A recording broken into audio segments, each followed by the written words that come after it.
नमस्कार दोस्तों।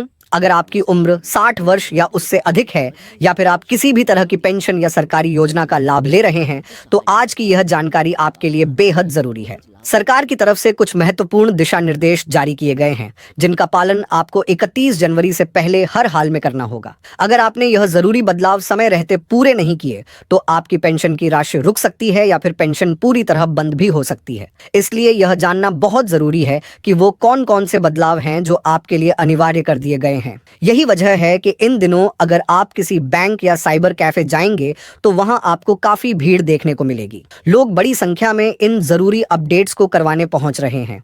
आखिर ये बदलाव कौन से हैं और आपको क्या करना है, यह जानने से पहले आपसे एक छोटी सी रिक्वेस्ट है। इस वीडियो को लाइक जरूर करें और जितने भी सीनियर सिटीजन या वरिष्ठ नागरिक आपके संपर्क में हैं उनके साथ यह वीडियो जरूर शेयर करें ताकि यह जरूरी जानकारी समय रहते उन तक पहुंच सके और वे बिना किसी परेशानी के अपने लाभ जारी रख सके। और अगर आप पहली बार हमारे चैनल पर आए हैं तो चैनल को सब्सक्राइब जरूर कर लें, क्योंकि यहाँ हम आपको सरकार के उन आदेशों और नियमों की जानकारी देते हैं जो सीधे आपके अधिकारों और आपके जीवन से जुड़े होते हैं। अब बात करते हैं उन दो जरूरी कामों की जिन्हें 31 जनवरी 2026 से पहले हर सीनियर सिटीजन को पूरा करना अनिवार्य है ताकि उनके खाते में पेंशन की राशि बिना रुकावट आती रहे। सरकार ने साफ कर दिया है कि अगर ये दोनों प्रक्रियाएं समय पर पूरी नहीं हुई तो पेंशन ट्रांसफर प्रभावित हो सकता है। दोस्तों, अगर आपकी उम्र 60 वर्ष या उससे अधिक है, चाहे वे पुरुष हो या महिला, इसके अलावा सभी रिटायर्ड सरकारी कर्मचारी, मुख्यमंत्री वृद्धा पेंशन,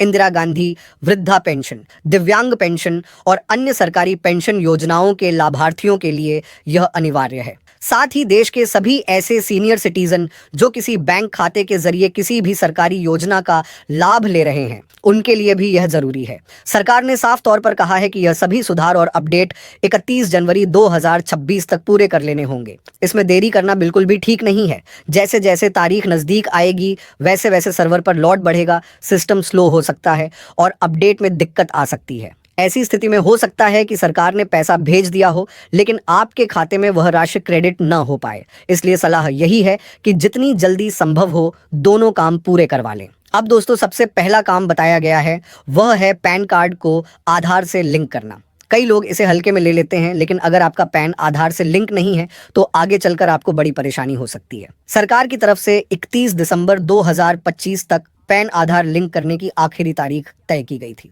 अब यह तारीख निकल चुकी है, लेकिन अच्छी बात यह है कि आप अब भी यह काम कर सकते हैं। हालांकि इसके लिए कुछ फाइन देना पड़ सकता है। अगर आपने पैन को आधार से लिंक नहीं कराया तो आपका पैन इनएक्टिव किया जा सकता है। इसका सीधा असर आपके बैंक खाते, पेंशन और सरकारी योजनाओं पर पड़ सकता है। कई बार बैंक से जुड़े लेन देन रुक सकते हैं और पेंशन क्रेडिट में भी दिक्कत आ सकती है। पैन को आधार से लिंक करना इसलिए जरूरी किया गया है ताकि फर्जी रिकॉर्ड और गलत इस्तेमाल को रोका जा सके। यह नियम सिर्फ टैक्स भरने वालों के लिए नहीं है बल्कि हर उस व्यक्ति के लिए है जिसके पास पैन कार्ड है, चाहे वह पेंशनर हो, किसान हो या किसी सरकारी योजना का लाभार्थी। अच्छी बात यह है कि यह काम आप घर बैठे ऑनलाइन कर सकते हैं। इनकम टैक्स की वेबसाइट पर जाकर पैन नंबर, आधार नंबर और ओटीपी डालना होता है और कुछ ही मिनटों में लिंकिंग हो जाती है। इसलिए बेहतर यही है कि बिना देर किए, फाइन देकर भी सही, आज ही पैन आधार लिंक करवा लें ताकि आपका बैंक खाता और पेंशन किसी भी तरह से प्रभावित न हो। अब दोस्तों, जो दूसरा काम यहाँ पर बताया गया है वह जीवन प्रमाण पत्र को लेकर है। अगर आप चाहते हैं कि आपकी पेंशन बिना किसी रुकावट के मिलती रहे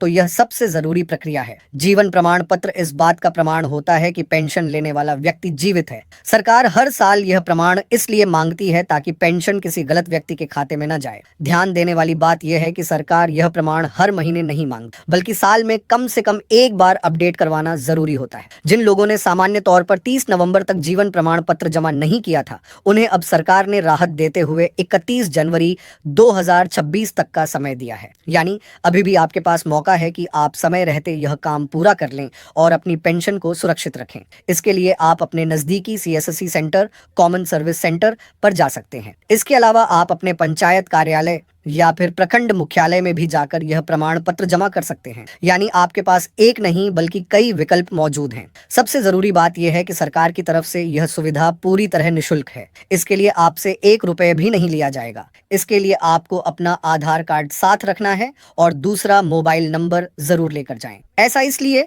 क्योंकि अगर किसी तरह की कोई जानकारी अधूरी रह जाती है या भविष्य में संपर्क की जरूरत पड़ती है तो अधिकारी आपसे आसानी से संपर्क कर सकें। अब तीसरा सबसे जरूरी काम है केवाईसी अपडेट करना।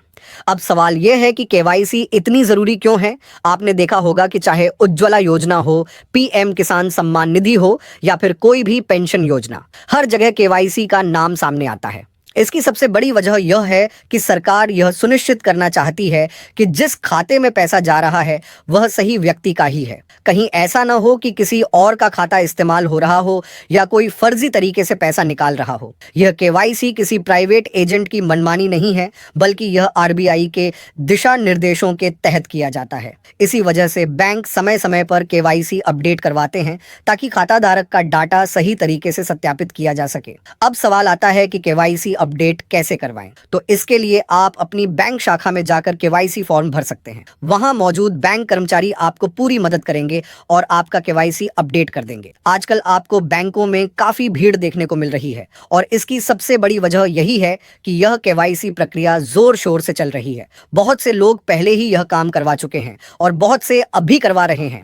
अगर आप चाहते हैं कि आपकी पेंशन या किसी भी सरकारी योजना का लाभ बिना रुकावट चलता रहे तो इसे जल्द से जल्द पूरा कर लीजिए। अगर आप ऑनलाइन बैंकिंग या नेट बैंकिंग का इस्तेमाल करते हैं तो कई मामलों में आप घर बैठे ऑनलाइन केवाईसी अपडेट भी कर सकते हैं। यह तरीका काफी आसान है और इसमें ज्यादा समय भी नहीं लगता। अब बात करते हैं कि केवाईसी के लिए कौन कौन से दस्तावेज जरूरी होंगे। तो आपको अपने साथ आधार कार्ड, पैन कार्ड और एक पासपोर्ट साइज फोटो रखना है। बस यही 3 चीजें जरूरी हैं: आधार कार्ड, पैन कार्ड और फोटो। दोस्तों, अगर समय रहते यह काम पूरे नहीं किए गए तो क्या हो सकता है? अगर कोई व्यक्ति जीवन प्रमाण पत्र जमा नहीं करता, पैन और आधार लिंक नहीं होता या केवाईसी अपडेट नहीं होती तो उसकी पेंशन पूरी तरह से रोक दी जाएगी। यह बात बिल्कुल साफ है। जब तक सरकार को यह पुष्टि नहीं मिल जाती कि लाभार्थी जीवित है तब तक पेंशन दोबारा शुरू नहीं होगी और एक बार पेंशन रुक गई तो उसे फिर से चालू करवाने में काफी लंबी प्रक्रिया लग सकती है। इसलिए बेहतर यही है कि बाकी सारे काम थोड़े समय के लिए रोक दीजिए,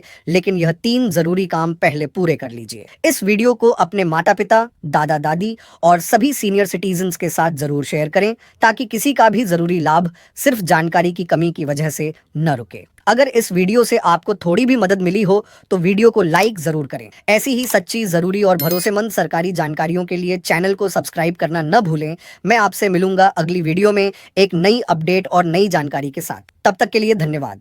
अगर जानकारी उपयोगी लगी हो तो वीडियो को लाइक और शेयर जरूर करें और चैनल को सब्सक्राइब करके जुड़े रहिए, क्योंकि हम आगे भी ऐसी ही जरूरी और काम की अपडेट्स सबसे पहले आपको पहुंचाते रहेंगे। धन्यवाद।